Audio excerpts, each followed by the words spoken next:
Durante el siglo XVI, una copla se hizo muy popular entre los tercios de nuestro ejército. Esa copla, que al fin y al cabo era la bandera de los tercios, decía: España, mi natura; Italia, mi ventura; Flandes, mi sepultura. Los tercios españoles fueron invencibles durante casi siglo y medio, entre 1495, la primera gran guerra de Italia, hasta la Guerra de los 30 años, con el desastre de Rocroi en 1643.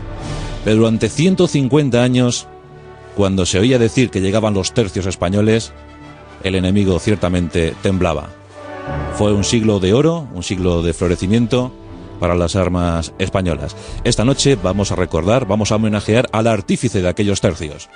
Nos referimos, por supuesto, a don Gonzalo Fernández de Córdoba, más conocido por todos como el Gran Capitán.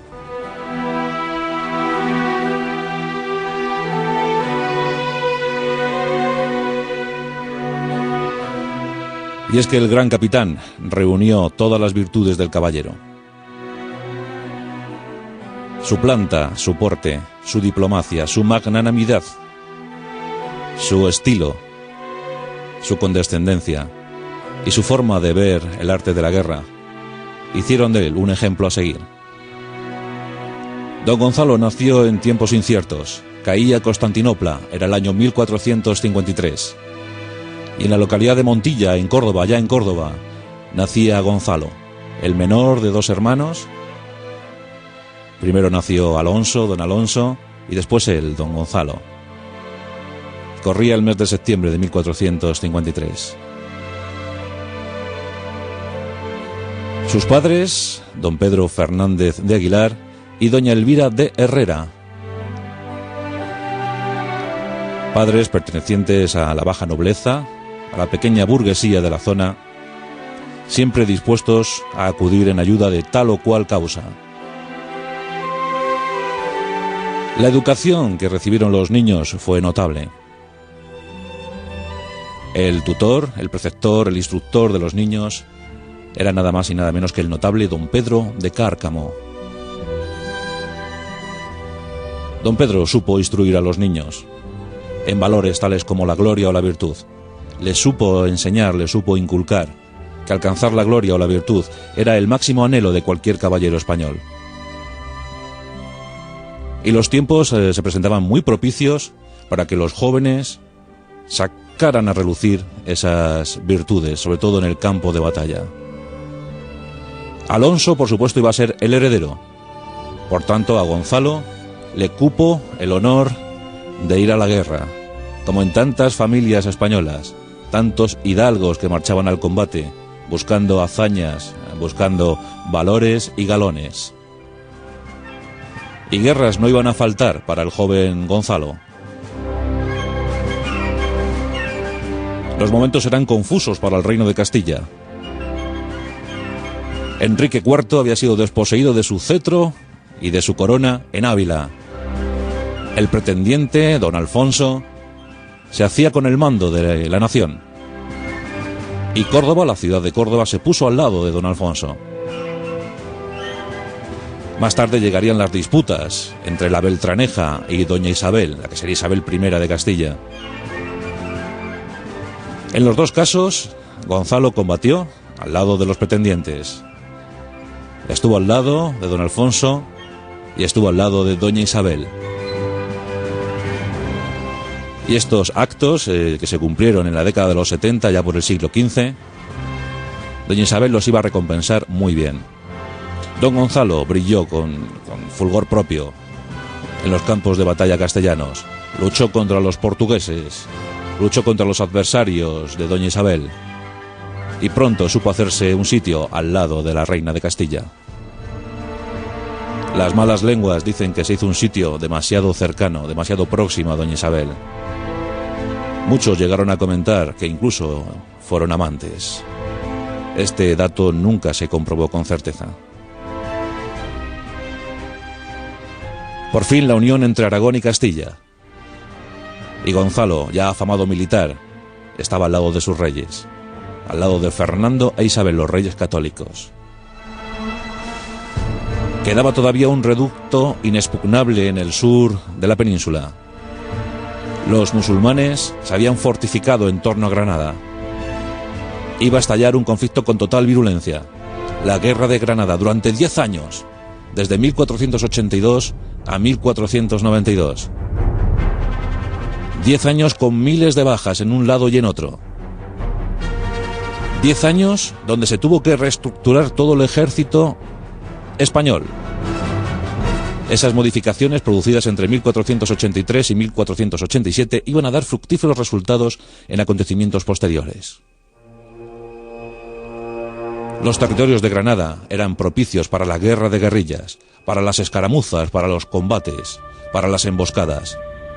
Y todo eso lo fue aprendiendo don Gonzalo. Don Gonzalo todavía no era conocido como el gran capitán, pero ya tenía galones suficientes como para imponer su dominio, para imponer su decisión en determinadas acciones bélicas. Durante años, los empujes, los retrocesos, los avances, los contraataques se fueron sucediendo. Finalmente, el 2 de enero de 1492, los últimos musulmanes capitulaban. Era en Santa Fe. Había terminado la guerra, pero un buen puñado de soldados tenían que ser desmovilizados. Soldados que habían estado durante 10 años combatiendo, muy acostumbrados al mal vivir del soldado. ¿Qué pasaría a partir de ahora? Porque nadie se preocupara porque iban a llegar nuevos escenarios, nuevos parajes para la guerra. El nuevo campo de batalla se perfilaba en el sur de Italia. Allí tendrían que ir las fuerzas españolas. Carlos VIII, el rey absolutista francés, había entrado con una presión total sobre Italia. Él, con 30.000 infantes y otros tantos jinetes, avanzaban por toda la bota italiana. El objetivo era llegar a Nápoles. Nápoles bajo la influencia de Aragón, del reino de Aragón. ¿Quién podría frenar al impetuoso y adolescente, casi adolescente, Carlos VIII? Sus ballesteros, su artillería, sus jinetes eran los mejores de Europa. Se consideraba como el mejor ejército de Europa. No en vano se habían curtido en la Guerra de los 100 años. Tenían bien ganado ese prestigio. ¿Alguien podría oponer algo contra las tropas de Carlos VIII? Los españoles lo iban a intentar. Los reyes de Nápoles pedían ayuda incesante a España. Necesitaban tropas que pararan el avance francés. España lo que envió fue a uno de sus mejores militares, a don Gonzalo Fernández de Córdoba, y con él 5.000 infantes y 600 jinetes. ¿Serían suficientes? En esos tiempos, la unidad táctica más popular ya en el ejército español era esa división de combate. Don Gonzalo había organizado muy bien al nuevo ejército. De hecho, es el padre del nuevo ejército español. Las divisiones estaban perfectamente pertrechadas y preparadas, y además muy bien subdivididas. Don Gonzalo las subdividía en tercios. Los alabarderos, los arcabuceros y la infantería ligera eran los 3 tercios de la unidad táctica regular del ejército español. En 1495, en mayo de 1495, don Gonzalo ponía pie en tierra italiana. Era momento para la gloria. Era momento para poner a prueba el ardor combativo de los españoles. Hasta entonces, recordamos, la hegemonía era francesa. Su unidad táctica más famosa era la lanza. La lanza era un grupo de 6 combatientes, a cuyo frente iba un caballero, con 2 ballesteros, 2 escuderos y un garzón, que se encargaba de transmitir noticias a otros grupos de ejército. Las lanzas francesas eran invencibles hasta entonces. La caballería francesa se tenía por la mejor de la época, caballería pesada, estruendosa, abrumadora, que pocas veces solía perder un combate. Pero había llegado don Gonzalo Fernández de Córdoba y llegaba con tácticas nuevas. Llegaba dispuesto a decir, dispuesto a demostrar que la infantería estaba a punto de consolidarse como la gran fuerza combativa del siglo XV y posiblemente del siglo XVI. Pero esto tenían que someterlo a exigentes pruebas, durísimas pruebas, en los campos de batalla italianos. La verdad es que las primeras tomas de contacto fueron buenas, pero hay que decir que el 28 de junio de 1495 se produce la única derrota en campo de batalla que sufrió don Gonzalo Fernández de Córdoba. En Seminara. Allí él no quería presentar batalla, pero el error combativo de sus hombres, de sus capitanes, quiso que se presentara batalla. Y el desastre fue total para los españoles y sobre todo para los sicilianos, el contingente más grueso de la tropa española. Don Gonzalo tomó muy buena nota del desastre. Desde entonces no volvería a cometer ningún error. Es decir, desde entonces don Gonzalo Fernández de Córdoba no volvió a perder ni una sola batalla. Y a fe que libró más de un centenar. Aprendió muy bien la lección. Desde entonces la disposición táctica del ejército español fue insuperable. En primera línea se situaban los alabarderos.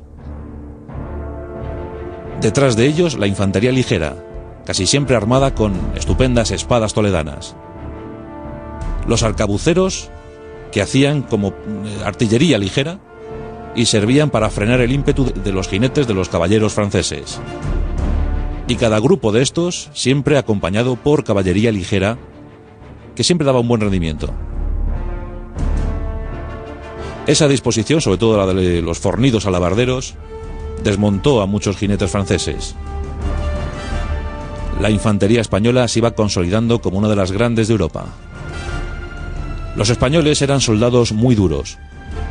No eran tan corpulentos, tan altos como los suizos, por ejemplo. Los franceses siempre utilizaban infantería pesada suiza. Ni tan corpulentos como los alemanes. Pero eran pequeños, estaban acostumbrados a la austeridad. Estaban acostumbrados a combatir, siempre a buen nivel, con la austeridad como reina de todas las situaciones.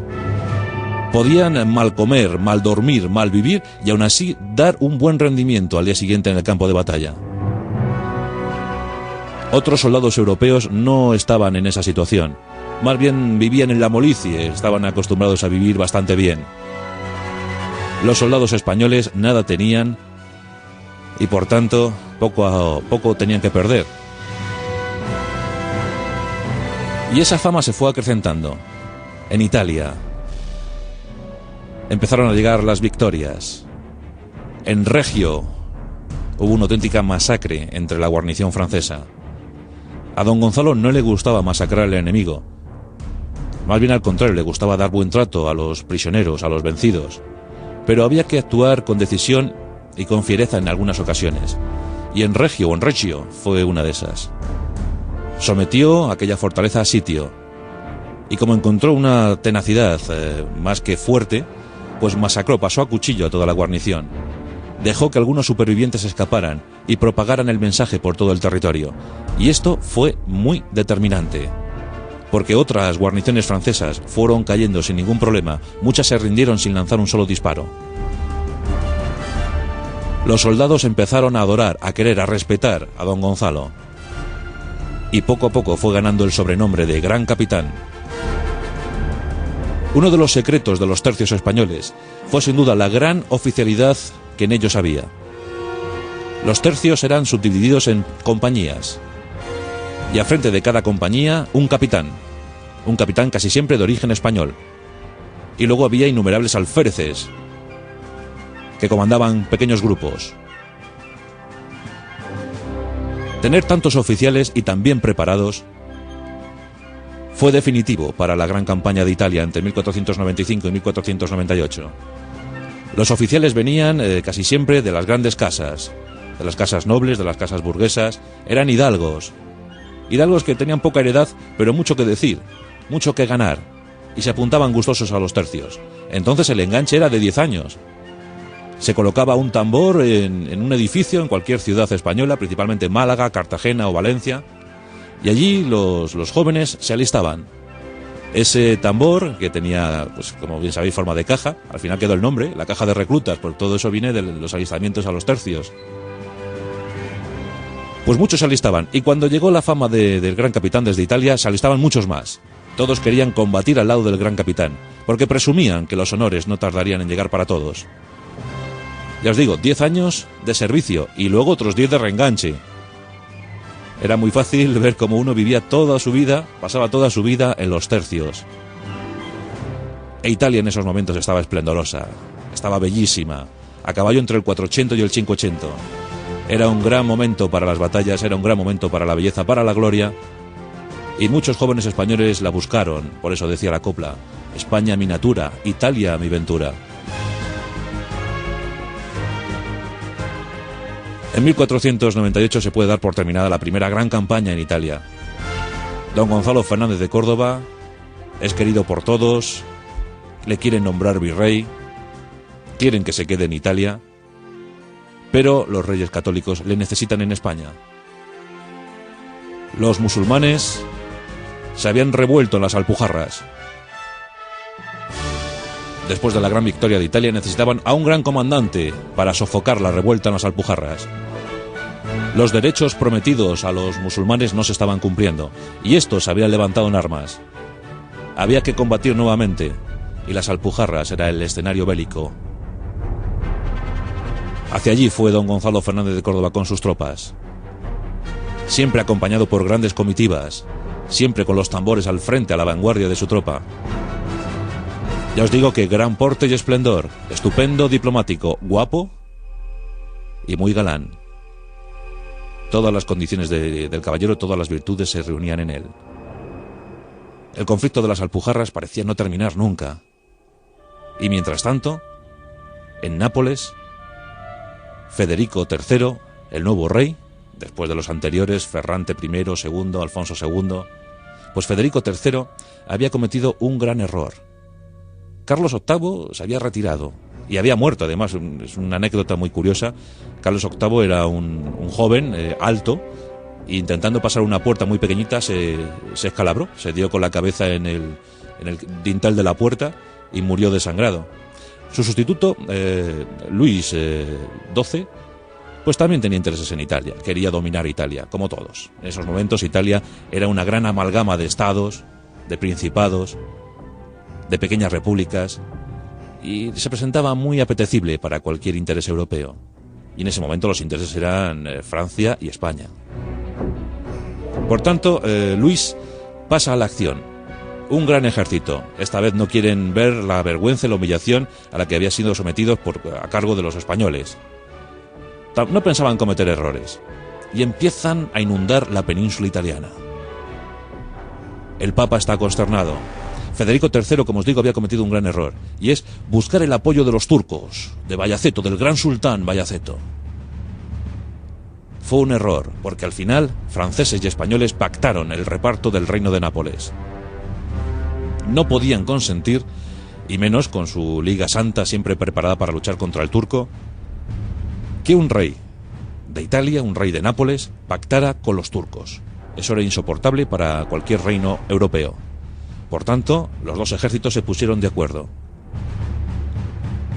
En el año 1500, finalizando el siglo XV, Gonzalo Fernández de Córdoba coge otros 5.000 hombres, otros 600 jinetes y con 60 velas se lanza rumbo a la aventura. Antes de poner pie en tierra italiana, incursionó en algunas islas del mar Egeo. Allá estaba Cefalonia. Cefalonia es una isla que es tomada al asalto. Y esto le da gran fama de nuevo a don Gonzalo. Todos tiemblan pensando que don Gonzalo se acerca a Nápoles. La situación queda resuelta. En enero de 1501, el gran capitán llega a Italia y es recibido en loor de multitudes. Los franceses ya se encuentran por allí y comienza el reparto efectivo del reino de Nápoles. Pero ocurre que en esto de los repartos geográficos siempre hay pequeñas disensiones. Por tanto, 3 o 4 provincias que quedaron medio sueltas, sin saber a qué dueño pertenecer, pues provocaron también el enfrentamiento entre las dos potencias. Tarde o temprano se iban a enfrentar. Los franceses decidieron acudir a la política de hechos consumados y tomaron las provincias por su cuenta, sin esperar a ningún pacto, a ninguna negociación. Don Gonzalo lo tuvo más claro que nunca. Intentó reunirse, intentó negociar con los franceses, pero ante la obstinación de estos, no hubo más remedio que acudir de nuevo a las armas. La campaña fue más cruel que la primera. Fue muchísimo más cruel. Hubo enormes batallas, aunque bien es cierto que los contingentes que se movían en aquellos tiempos tampoco es que fueran muy numerosos. Pues el mayor efectivo que llegó a tener el Gran Capitán fue de 12.000 hombres. Y los franceses más o menos igual. Tened en cuenta que había muchas poblaciones, muchas villas, muchos pueblos, donde debían quedarse las guarniciones para preservar la frontera, para custodiarlas. Entonces, pues había guarniciones con 700 hombres, 800, 200, y eran pequeñas batallas, microbatallas. Pero hubo también momentos brillantes. Por ejemplo, año 1503, el año decisivo. Ceriñola, la batalla de Ceriñola, en abril de 1503. Una de las batallas más brillantes a cargo de las tropas españolas.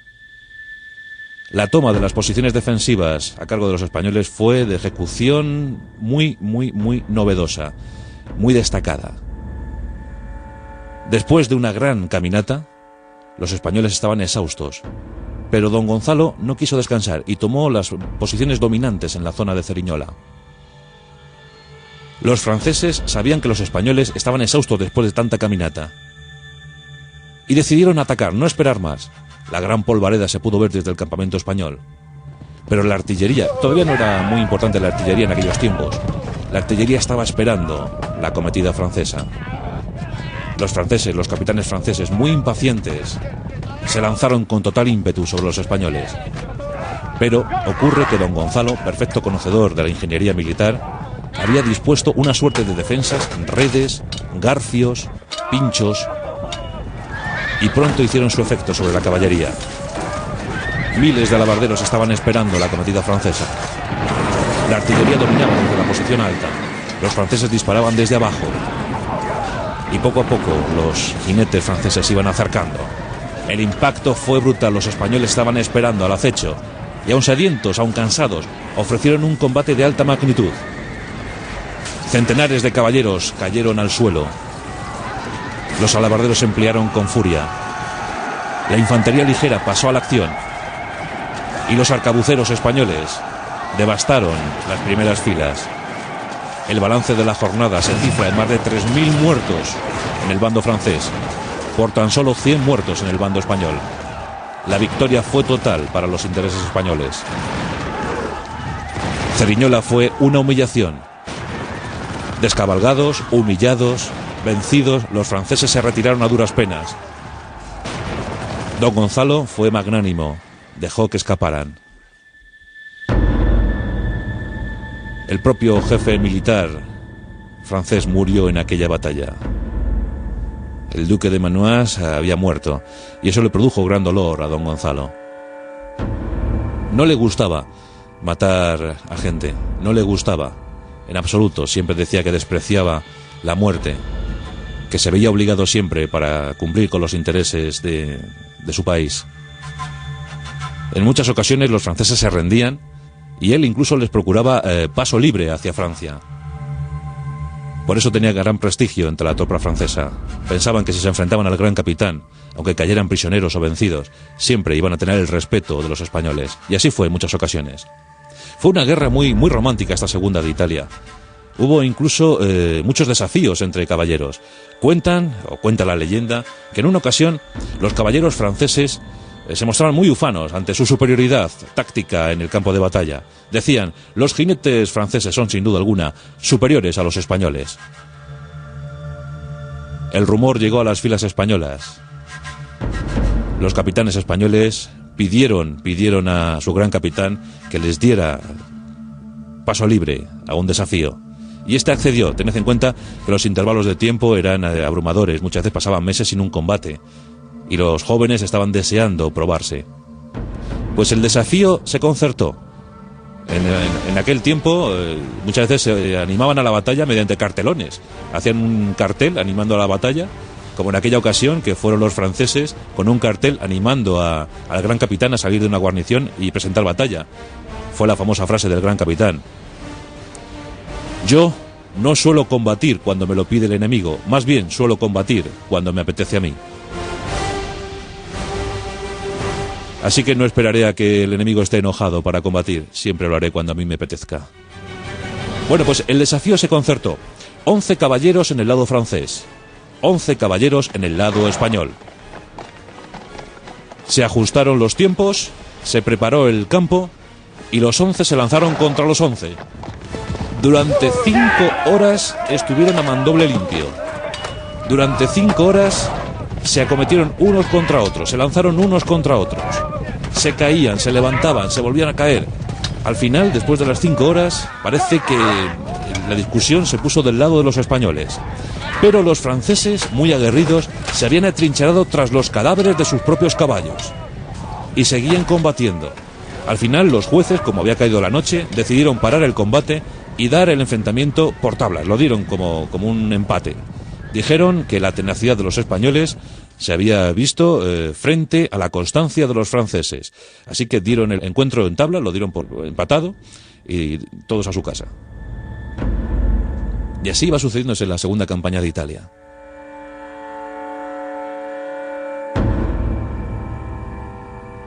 Finalmente nos acercamos a diciembre de 1503.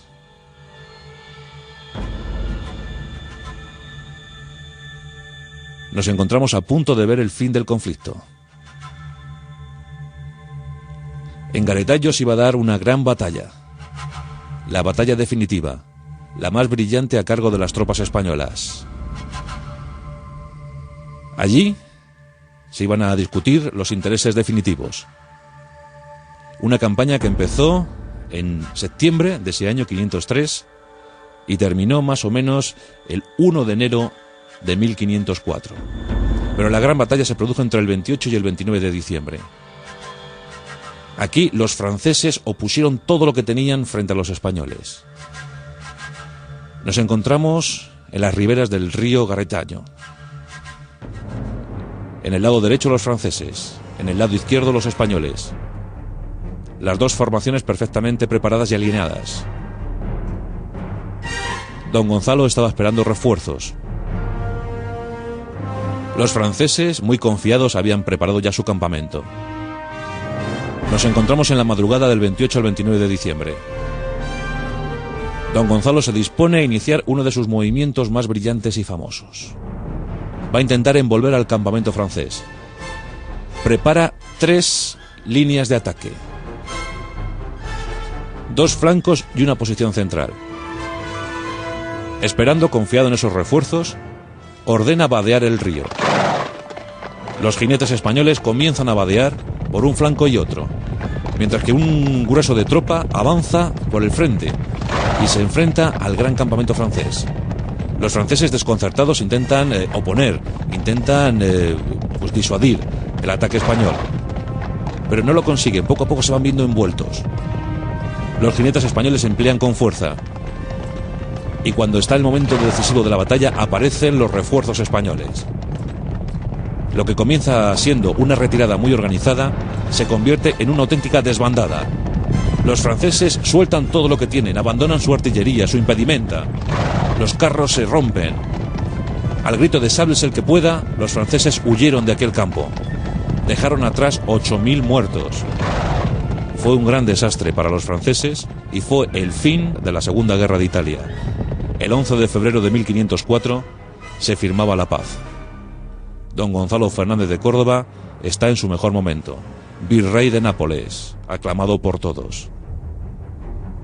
Pero hechos terribles suceden en España. Su gran valedora, la muralla para todas las súplicas, la muralla para todas las injurias, doña Isabel I de Castilla, muere en España.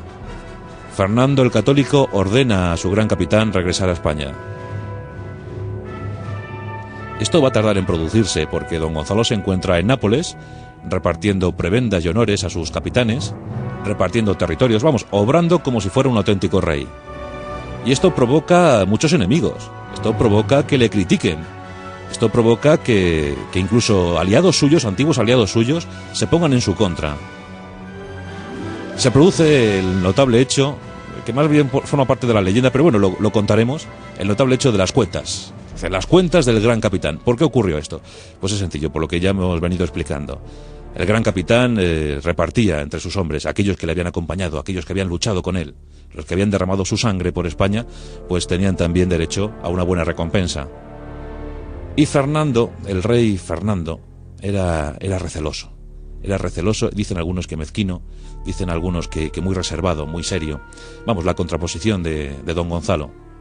Don Fernando, dicen otros, tampoco vamos esto a afirmarlo, pero dicen otros que tenía gran envidia a la fama del gran capitán. Pues don Fernando le pide cuentas. Instado por los conjurados, le pide cuentas a don Gonzalo Fernández de Córdoba. Pide cuentas de por qué se ha gastado tantas sumas en aquella guerra. Los inquisidores fueron con muchos libros para decir que no cuadraban las cuentas, que por qué había ocurrido esto, que había que, sin duda alguna, hablar de prevaricación, había que hablar de malversación de fondos. El gran capitán, muy enojado, muy enfadado con todo esto, prometió a su rey acudir al día siguiente a exponer, a explicar en qué había consistido, en qué había residido el gran gasto de la Armada Española. Una de esas imágenes para la historia. Don Gonzalo Fernández de Córdoba, el gran capitán, después de tantas campañas, después de tantas guerras, dando explicaciones económicas a un rey poco agradecido. Pues don Gonzalo entró en la sala. En esa sala se encontraba el rey Fernando el Católico, Fernando V de Aragón. La corte rodeando al rey, murmurando entre ellos, casi ya frotándose las manos, viendo que don Gonzalo iba a caer en un pésimo estado de gracia.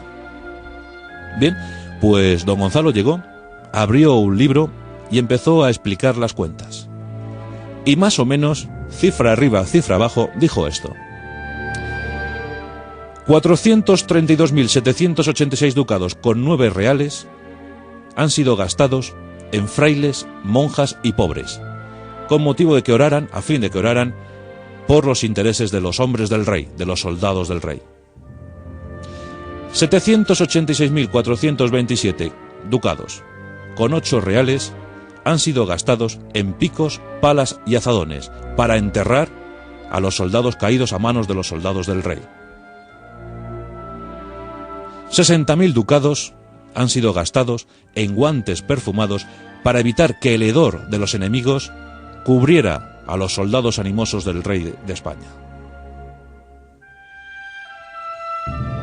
Otros 700 millones de ducados han sido gastados en espías para que informaran a los ejércitos del rey sobre los movimientos del enemigo.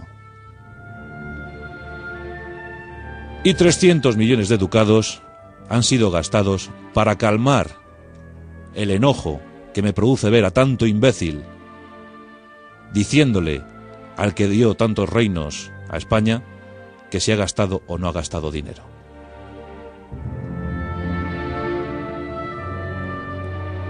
Ante esto, pues la risa, el clamor, la gente aplaudió más que nunca a don Gonzalo. Y don Fernando lo único que tuvo que hacer fue callarse y decir que el asunto estaba acabado, que no se volvería a hablar más de ese asunto. Las cuentas del gran capitán. En 1507 regresó a España, olvidado por casi todos, le habían prometido el maestrazgo de la Orden de Santiago, nunca se lo dieron. Y en 1515, el 2 de diciembre, moría víctima de la malaria contraída en Italia. Fue enterrado en la iglesia de San Jerónimo en Granada. Allí murió don Gonzalo Fernández de Córdoba, el gran capitán.